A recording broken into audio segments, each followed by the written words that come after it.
L'épreuve de sciences physiques à l'examen du BEPC sera reprise demain dans tous les centres de composition. Pourquoi une telle décision? Qu'est-ce qui s'est passé? Nous aurons des réponses dans cette édition. Après l'éruption le 22 mai dernier du Nyiragongo, volcan qui a menacé Goma dans l'est de la République démocratique du Congo, des experts sont sur place pour évaluer l'activité. Bonsoir, bienvenue aux 19h. Les candidats au BEPC vont reprendre demain 16 juin l'épreuve de sciences physiques, une reprise due à un incident survenu dans tous les centres de composition durant les épreuves de physique-chimie. Des parties du sujet n'auraient pas été renseignées dans le programme scolaire. Pourquoi une telle décision annoncée hier par la directrice des examens et concours? Que s'est-il réellement passé? D'où est partie la faille? Alassane Trabo tente de trouver des réponses à ces différentes interrogations. Suivez son reportage. Madame le ministre, qui tient à la qualité, nous a instruit de venir rassurer d'abord les candidats pour une reprise de cette épreuve de sciences physiques. C'est l'information qui suscite de vifs débats au sein de la communauté éducative. L'annonce la nuit dernière au journal télévisé de RTI1 de la reprise de l'épreuve de physique-chimie au BEPC alimente toutes les discussions. Sur la toile, les commentaires vont et reviennent. Une simple erreur, un scandale, un boycott de l'examen, les termes sont forts. Dans ce centre d'examen de la commune de Trècheville, les candidats reviennent sur cette étrange situation. On va faire la leçon de accident basique et la leçon de conducteur ohmique. Les sujets avec qui nous est donné, on n'a pas fait la leçon dessus. Acide basique et puis la leçon de conducteur ohmique. On nous a dit en classe qu'ils ont levé ça dans le programme. Donc on n'a pas pris son tête, on n'a pas bossé la leçon. Donc on s'est venu, moi ça m'étonnait. Donc quand la principale est arrivée, il y a un jeune de la classe qui a signalé. Aussitôt informée, la responsable du centre dit avoir rassuré les candidats. Quand les enfants sont en examen, il ne faut pas qu'ils soient perturbés. Et donc, on leur a dit de composer et que ça va remonter et les supérieurs aviseront. Et puis, comme on l'a dit, le soir, nous tous, nous sommes témoins. On a été informés que l'épreuve de physique-chimie sera reprise. À l'instar du lycée moderne de Trècheville, plusieurs candidats au brevet d'études du premier cycle y ont été confrontés. C'est le cas des élèves de ce centre d'examen dans la commune de Marcory. Ce qu'on voit qu'on peut faire, on a essayé de faire, mais ce qu'on voit qu'on n'a jamais fait, on n'a pas touché ça, on a laissé. Ici, les responsables de l'établissement l'assurent, l'incident n'a en rien perturbé l'examen. Ça n'a pas perturbé parce que les enfants ils ont traité ce qu'ils pouvaient traiter. Effectivement, ils ne pouvaient pas penser que ça allait être repris, mais si les patrons ont décidé que ça soit repris, c'est une très bonne chose. Nous sommes tous heureux, les enfants sont contents de reprendre parce qu'ils n'avaient pas travaillé. Peut-être c'est une manière à eux de se rattraper aussi. Mais au fait, d'où est partie l'erreur?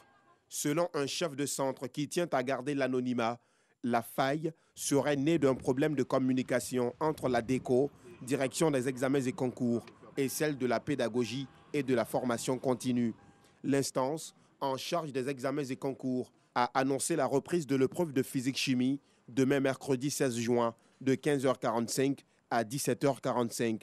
Une chose est certaine, le conducteur ohmique et l'acide basique, les sujets incriminés, n'apparaîtront pas cette fois dans l'épreuve, au grand bonheur de ces candidats. Le Centre de la protection de la petite enfance pilote de l'INFES à Cocody a tenu une cérémonie de remise de diplôme à la promotion sortante 2020-2021. C'était ce mardi au sein du dit établissement. Cette cérémonie marque également la 12e édition de l'excellence du centre. Colette Ilboudo, Alassane Trabo.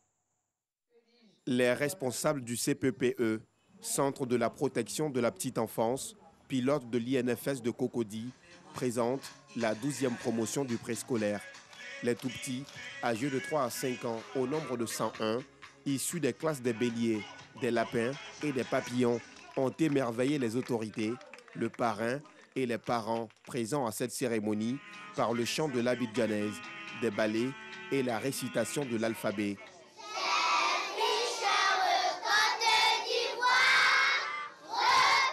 Pour la directrice, ces enfants ont appris le savoir-être et le savoir-vivre.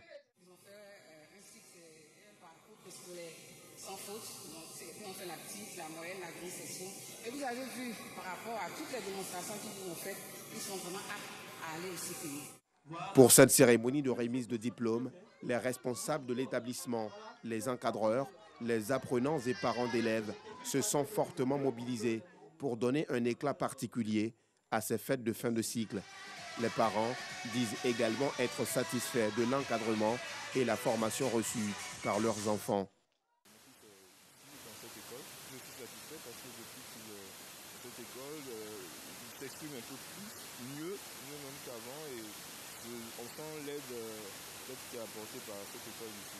Notre souhait, au regard de ce que nous avons vu, c'est que l'UNIFES puisse constituer une école d'élite pour l'ensemble des enfants de Côte d'Ivoire. Mamadou Traoré, directeur général de l'INFS, Institut national de formation sociale, et parrain de cette cérémonie, a saisi cette occasion pour prodiguer des conseils à ses filleuls avant d'appeler les parents à plus de responsabilités et de suivi.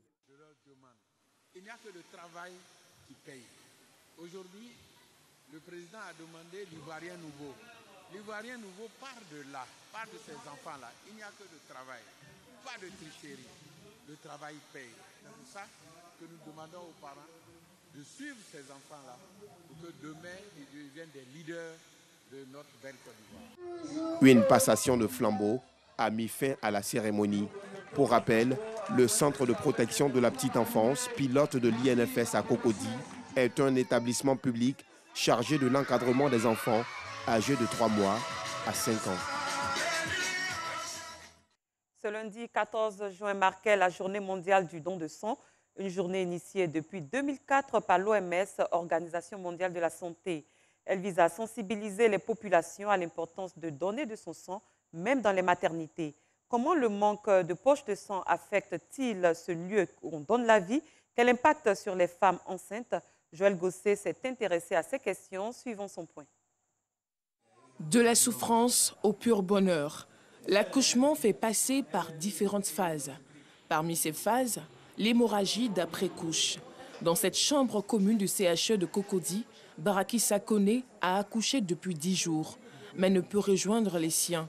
Les raisons, après la venue au monde de son fils, elle a fait une hémorragie. Ça fait 10 jours maintenant, je suis anémiée.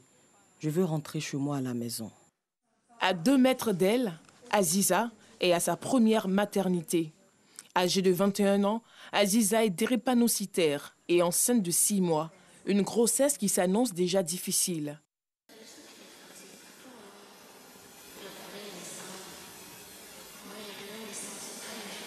D'une patiente de 21 ans qui est âgée 6 d'hospitalisation pour anémie sévère sur grossesse d'environ 6 mois sur un terrain de drépanocytose majeure. Donc ça fait environ 6 jours, si on peut le dire, qu'elle est en attente d'une transfusion.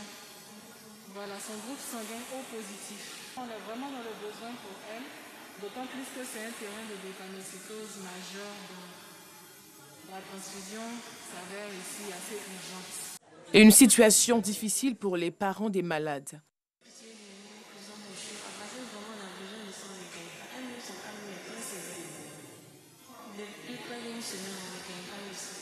Comme Barakissa, Aziza a besoin de 2 poches de sang. Si rien n'est fait d'ici 2 semaines, il peut y avoir des complications. Pour cette patiente, si dans un délai de 2 semaines environ, elle ne bénéficie pas d'une transfusion, si l'anémie s'aggrave, elle risque, le plus grave, c'est la mort totale, la mort du bébé.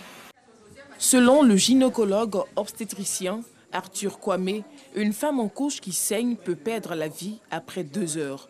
Il encourage donc les femmes et hommes à même de donner leur sang à le faire.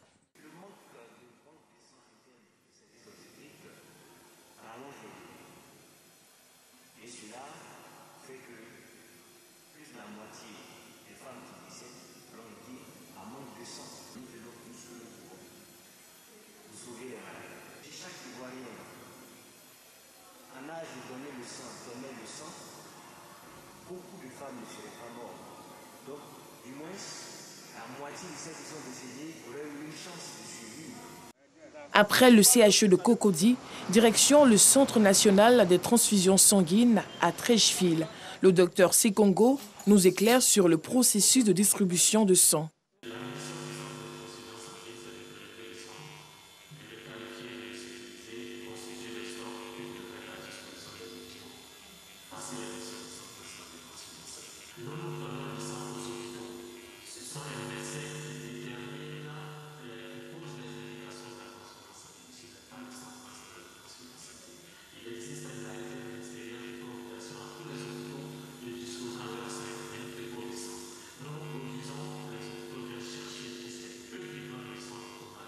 Le CNTS connaît également à son niveau des périodes de vaches maigres, comme nous l'explique ici le docteur Sekongo.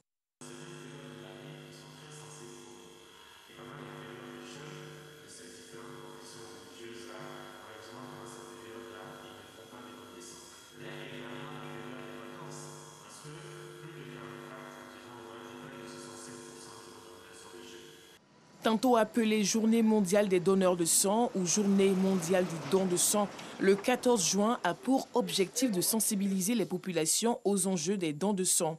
Elle a été lancée en 2004 par l'OMS. Selon l'OMS, 8 personnes sur 10 n'ont pas accès à la sécurité transfusionnelle.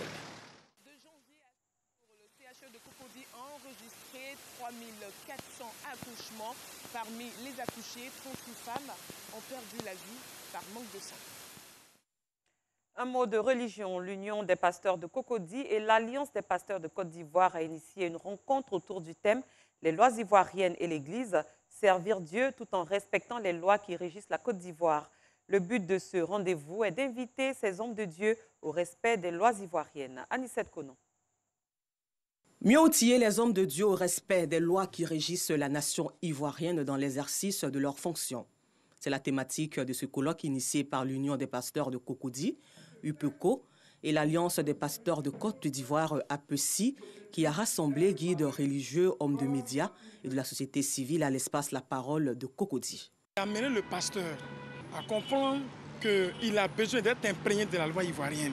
Parce que si dans l'infraction, les gens diront nul n'est censé ignorer la loi. Il faut que le pasteur soit imprégné de la loi de la Côte d'Ivoire pour travailler en phase avec cette loi-là, que nous soyons tranquilles. Il y a souvent des incompréhensions et ça ressemble à des bras de fer. Pourquoi? Parce qu'on ne sait pas où on doit se tenir pour évangéliser, où on ne doit pas se tenir pour évangéliser. Et c'est pourquoi nous disons qu'il faut que nous puissions connaître la loi et savoir ce qu'on fait, afin que nous travaillions en symbiose avec l'État de la Côte d'Ivoire pour apporter notre pied à l'édifice. Les représentants de la Ligue ivoirienne des droits de l'homme, LIDO, et du médiateur de la République saluent cette initiative et mettent l'accent sur le rôle prépondérant que doivent jouer les pasteurs dans le maintien de la cohésion sociale. Nous estimons que l'Union des pasteurs a bien fait d'associer la LIDO. Pour nous, les pasteurs sont des relais pour la défense des droits humains. Nous exhortons également les pasteurs ivoiriens, n'est-ce pas, à participer, comme on appelle, à l'essor de la société ivoirienne. Ils ne peuvent pas être en marge de la société. Les pasteurs disaient tout à l'heure qu'ils viennent d'apprendre, ça leur permettra de savoir s'organiser en respectant vraiment la loi ivoirienne. Problèmes communautaires, intercommunautaires qui deviennent récurrents. Or, tous ceux qui sont dans ces situations sont aussi des membres de l'Église. Alors il faudrait que le pasteur puisse savoir comment prendre en compte toutes ces situations pour aider les Ivoiriens à faire face aux problèmes qui se présentent à eux. Keto Ragnali, président de l'Union des pasteurs de Cocody, UPECO, a par ailleurs sollicité la clémence du gouvernement ivoirien envers certains hommes de Dieu mis aux arrêts pour avoir ignoré les lois de la République. Il y a des personnes effectivement qui ont été bousculées et nous allons prendre le temps de sensibiliser et de mobiliser pour que désormais on puisse travailler en phase avec la loi. L'Union des pasteurs de Cocody, UPECO, avec à sa tête la servante de Dieu Keto Ragnali et l'Alliance des pasteurs de Côte d'Ivoire, APECI, compte étendre cette formation et sensibilisation aux hommes de Dieu au service de Dieu dans le respect des lois qui régissent la nation ivoirienne dans les autres communes du district d'Abidjan et au reste de la Côte d'Ivoire. Ailleurs, une équipe de volcanologues se rend au sommet du Nyiragongo pour évaluer l'activité du volcan qui a menacé Goma dans l'est de la République démocratique du Congo par une éruption inattendue le 22 mai dernier. Anicette Konon.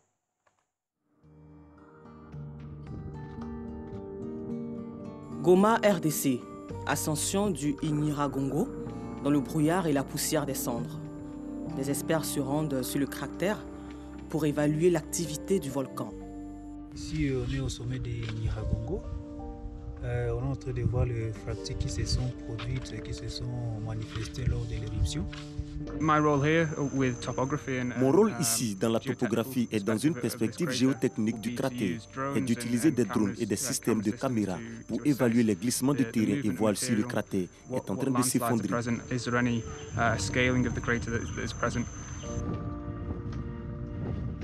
Le 22 mai 2021, une éruption inattendue avait menacé Goma et forcé son évacuation.